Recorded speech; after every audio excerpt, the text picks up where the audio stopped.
Anyone who has ever watched a mob drama knows that something terrible is about to happen as Sylvester Stallone's character Dwight stands to deliver a heartfelt, joyous speech to his employees near the end of Tulsa King's Season 2 finale.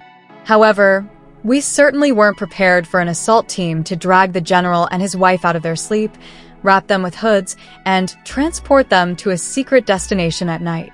Terrence Winter, you did well. Now, who the hell is that brilliant light pointing at? Cal says he wants a piece of Dwight's. Hey everyone, hope you're having a good day. Before going to the main topic, I want to say like this video and subscribe to the channel. Operation. But he soon backs off when Dwight has Bigfoot place a gun at Thresher's head. In exchange for getting rid of Ming, Manfredi offers to take over Cal's marijuana business. He advises Cal to go enjoy his oil money and leave the gangster life to the King gangsters, and Cal just sort of does. Strange. Shortly afterward, Bevilacqua visits Dwight and requests half of his company in return for peace. However, Dwight grants Bevilacqua 25% because he can't forget that Bevilacqua killed Jimmy the Creek. This belittles Bevilacqua. Around the same time, Chicky arrives in Tulsa and demands to see Dwight while yelling at the even higher plane employees. God, this guy is awful. Vince has alerted Dwight that his former employer is in town, and he has no interest in accepting Chick's mushy offer to rejoin the family and manage it as his second-in-command. Manfredi says, I hope you get the King pain you deserve, and the conversation quickly deteriorates. Naturally, Chicky and Bevilacqua next meet, and it appears that they both agree that Dwight should be beaten and his area should be reclaimed.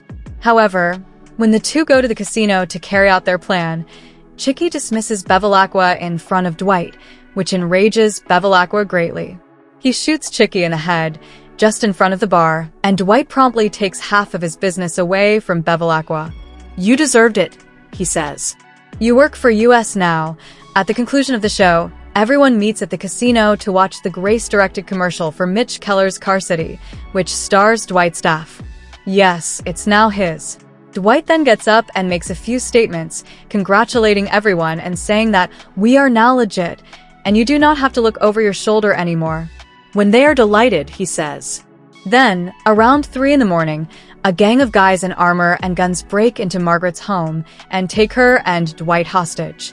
After being flung into the back of a van, he is finally led into a room where a light shines in his face, and his hood is taken off. Who are you? Blinking and unable to see who is holding him captive, Dwight asks. The voice of a disembodied guy states, You now work for us? This is probably a good moment to mention that we saw someone FBI, ATF, demand all of the Manfredi files from a federal agency at one point in the show. It would be wise for those who create media about the mafia to remember that Michael Corleone did not begin with the line, My offer to you is this. Nothing. Before the sleazy senator from Nevada became aggressive and racist and insulted Michael's family, Mike appeared to be more than willing to engage in negotiations. The Don didn't shutter the negotiation window until after that. If his first offer was always, fuck you, what sort of businessman would he be? He would, in fact, be a businessman similar to Dwight Manfredi. The so-called general never concedes an inch of ground when he quote-unquote negotiates with a rival, and for some reason, this tactic always succeeds. In this episode alone, Dwight tells 4 separate crime bosses where to stick it, and he gets away with it. The tale of a man who is always correct is difficult to follow. Cal Thresher, a cannabis tycoon and oil heir, is the first person on the docket. Thresher is prepared to allow Dwight to set his own pay price in appreciation for his assistance in destroying his renegade triad allies. Dwight merely informs Cal that he is assuming complete control of the Thresher cannabis empire down the barrel of his massive Enforcer Bigfoot's firearm. Dwight doesn't even give Thresher any credit for his bravery in the face of this danger. Because Dwight Manfredi told him to, one of the season's main antagonists just turns and leaves everything he's constructed outside. Vince, the recently appointed head of Dwight's former family's New York company, will be the next to receive that Manfredi charm. He tries to patch things up with his old adversary, but Dwight ends the call by saying he wants he would be struck by a bus. Look, dude, in order to maintain intrigue, even my way or the highway characters occasionally have to pick the highway. The next person to get the brush off is Bill Bevilacqua. As the man who gave half the muscle needed to remove them, and the one who alerted Dwight to the triad threat when he could have remained silent, Bill makes what I believe to be a very reasonable request of 50% of the resulting weed operation, with no additional complications needed. This specific door of violence swings both ways, and a normal person might just accept the agreement to avoid more dead Jimmy the Creeks, but Dwight won't move from 25% because Bill's guys killed Dwight's guy Jimmy the Creek. No, Dwight. Chicky Invernizzi, who is upset over being demoted from boss to messenger boy, gets the last fuck you. Chicky presents his own argument rather than merely urging Dwight to rejoin New York's business community, as is customary. New York's regulations have collapsed, from sending Dwight to Tulsa to kicking Chicky off of the top slot. Chicky requests that Dwight go back to New York with him, murder Vince, and put everything back in order, presumably with Chicky on top. Granted, this isn't a really attractive offer. Chicky, an untrustworthy jerk who murdered his own father, is acting desperate and isn't getting any help from his family or the other New York groups. I would probably say no as well. Additionally, Chicky's negotiating strategies are lacking. You can't tell someone who has all the money and all the strength that this is not a negotiation. However, Dwight starts a quarrel by accusing Chicky of patricide practically right away, which is truthful but won't help you gain any favor. Thus, Dwight's conceit blows another possible deal in the head. Nevertheless, one of the best scenes in the show is the result of all this insanity. After being turned down by Dwight, Chicky approaches Bill in an attempt to form an alliance, proposing that they murder Dwight and split his empire. Upon arriving at Dwight's casino, the two gangster types offer what seems to be a ludicrous proposal to spread their Tulsa-style operations to other Midwestern communities and divide the earnings in 3 ways. Once more, it appears as though Dwight is not even paying attention. And as Chicky tries to change his focus, Bill shoots him in the head, cutting him off in the middle of his sentence. He persuades Dwight to grant him that 50% cut after this final treachery. "You deserve it," Dwight snarls. That's it? That's the stuff. It's difficult to determine who should get credit for what when the script is credited to both Terrence Winter and Sylvester Stallone, but because Boardwalk Empire was known for its unexpected last-minute assassinations, I'd go with the former in this case. I must say that whoever came up with it really astonished me. It would make for an amazing program if this was the type of serious gangster activity that Tulsa King frequently engaged in. You still have to endure a lot of Tulsa King bullshit, though. Lots of humorous scenarios involving marijuana. In a long storyline with no apparent resolution, Mitch cuts a corny commercial promoting the new car dealership he somehow bought this season. Dwight is enjoying the praise he receives from his group of outcasts, who all think he's adorable. Tyson's cold-blooded axe murder of a defenseless man in the previous episode did not have any psychological repercussions. There is no indication of Dwight's kid or ex-girlfriend, who both appear to have disappeared from the program without a trace, the latter leaving behind a teasing relationship with Mitch that never materialized. Dwight Manfredi appears less intimidating than he is stubborn and annoying because of all those recurring non-negotiation scenes. The conclusion is unexpected after all of that. Will this American businessman prevail over the anonymous operatives of the Democratic Party's deep state? Federal agents stormed into Margaret's ranch in the middle of the night, black-bagging Dwight at gunpoint and moving him to an undisclosed location where a voice off-camera informs him, "You work for us now." Dwight will soon be their boss based on his negotiation skills. He is a man who is always right, both strategically and morally, and as a result, he is a flatter than the Prairie character. Tulsa King Season 2 Episode 10 opens with Dwight strolling behind Thresher and watching him go about his business. Dwight isn't here to bargain, but Cal wants to be paid decently. He has enough negotiating power because Ming hasn't killed him, but Dwight threatens to put him to death if he breaks the agreement. Although Thresher wants to bargain like a man, Dwight has determined that he can simply take over his entire company now that Ming is no longer there.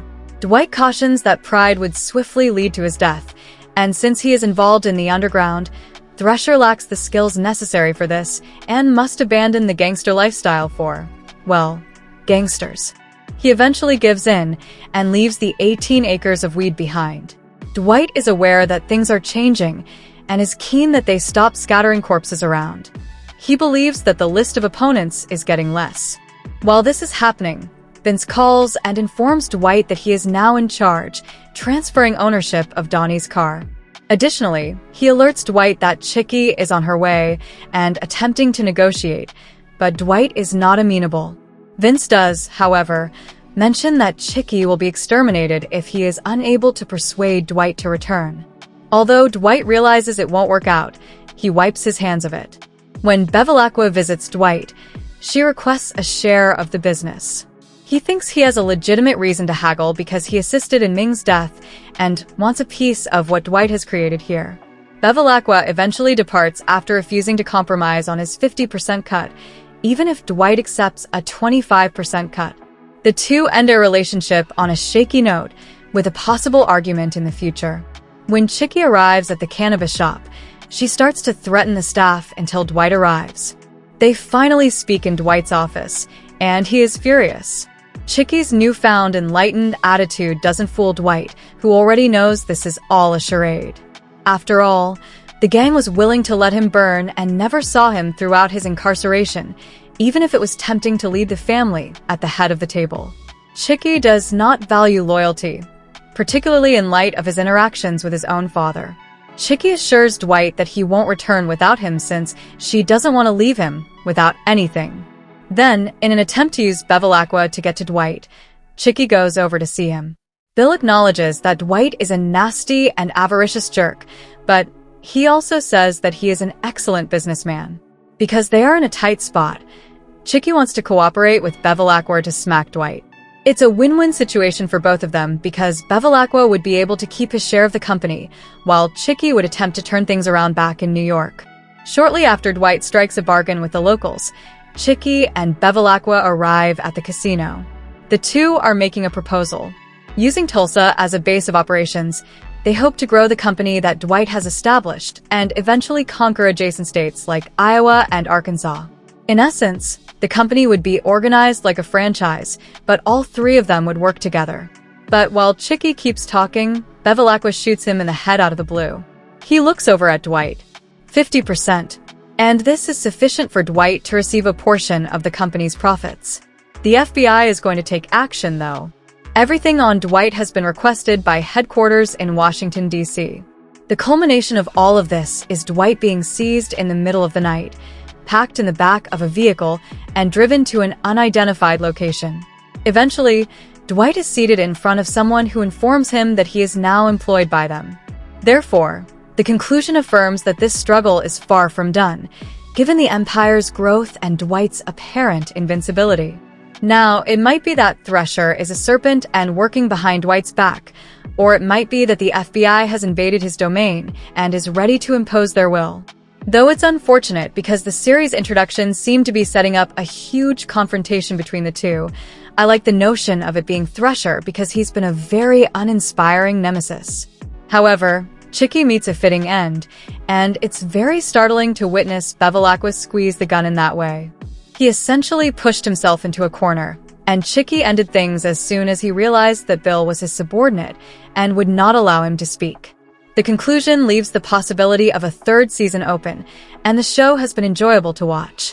However, Tulsa King has been reliable and fantastic entertainment this year, and it ends on a strong note with an appropriately dramatic conclusion.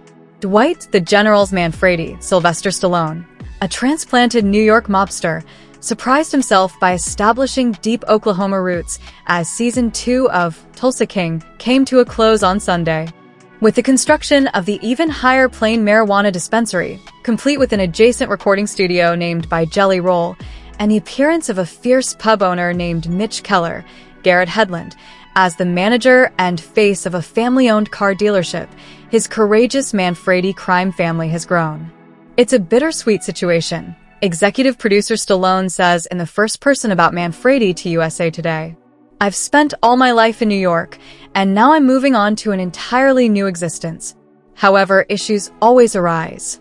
The underboss Charles, Chicky Invernizzi, Dominic Lombardozzi, is sent there by the envious New York-based mafia family that exiled Manfredi to the backwater, but now wants a large taste of Tulsa money. Additionally, Manfredi's serenity has been savaged throughout the season by two new regional foes, steely Tulsa businessman Cal Thresher, Neil McDonough, and Kansas City mob leader Bill Bevilacqua, Frank Grillo. Before entering the 2024 political arena and introducing President-elect Donald J. Trump as the second George Washington at a Mar-a-Lago resort event, Stallone, 78, discussed the main aspects of the finale and what to anticipate in Season 3, which has not yet received formal Paramount Plus approval, but is already in the works. Manfredi was originally going to direct the commercial within the show, but Stallone thought it was lame to have a gangster with no idea create this bad car commercial masterpiece. However, the hokey commercial unveiling allows Manfredi to gather his lovable crew, many of whom are featured in the spot, for a group hug at his house. On the fun side of the finale, the Mitch Keller Car City commercial, which features a pitch-perfect swashbuckling headland, is hilarious. It is not shown on screen, but Manfredi and Bevilacqua devise a covert phone scheme to have Bevilacqua kill Chicky in exchange for half of Manfredi's empire. When the time comes for the face-to-face meeting, Bevilacqua shockingly pulls out the piece and whacks Chicky. Manfredi's adversary Chicky blows into town all-alpha mobster, convincing Manfredi to give up his expanding empire. Manfredi and Bevilacqua are now business partners heading into Season 3, but this is not a marriage that's going to last long, Stallone says. I don't know if I could have whacked Chicky. I know Bevilacqua's greediness. And for him to take out Chicky means nothing. He's a psychopath, Stallone says. In stark contrast to the first season ending, which included a rival gang shooting carnage, won by Stallone's squad, of course, the main violence in the finale was that cold killing. By physically pointing a gun to his head, Manfredi maintains an odd economic alliance with his other adversary. Bigfoot, professional wrestler Mike Cashflow Walden, Manfredi's new enforcer, is given the order to kill him. Bigfoot does not fire, although he does hold a gun. Originally, Thresher was supposed to be terrified, according to Stallone. However, the outcome of Thresher instructing Bigfoot to shove it enables McDonough to remain composed under pressure. After agreeing to abstain from gangster life, perhaps until the next season, Thresher says, "Good luck, Dwight," and turns to leave. Manfredi and his affluent equestrian lover Margaret, Dana Delaney, are woken up in the middle of the night by a tactical team armed with weapons and spotlights, just as Tulsa is about to experience order, love, and legal cannabis. The hooded Manfredi is dragged away and abruptly placed in a dimly lit chamber. "You work for us now," Manfredi is informed by a menacing government voice. The mobster will cooperate like Whitey Bulger next season after serving 25 years in prison for refusing to confess in New York. "I'm not going to snitch, but if I have to do some deeds to people that deserve it, I'm going to," adds Stallone. That's how I rationalize it. Stallone is in charge of the hunt for the crucial Season 3 player, and the identity of the government puppet master is kept a secret. It has to be an important actor, someone we haven't seen in a while, he continues. "I have a dream casting in mind. He's going to be surprised when I call, and might say no." According to Stallone, Manfredi will be extending his dominion outside of Tulsa in the Season 3 narrative. Chicky hinted to sending the trailblazing gangster into uncharted areas like Iowa, Nebraska, and Arkansas before to his murder. Manfredi and Bevilacqua, based in Kansas City, are still using the idea. "The most important thing is to keep the fish out of water situation continuing, so I'm going to take him on a journey that he's never going to expect," Stallone explains. Because it nearly becomes a sitcom once Manfredi settles into a scenario. Let us know in your comments. And stay tuned by subscribing our channel to get more updates like this. Thanks everyone.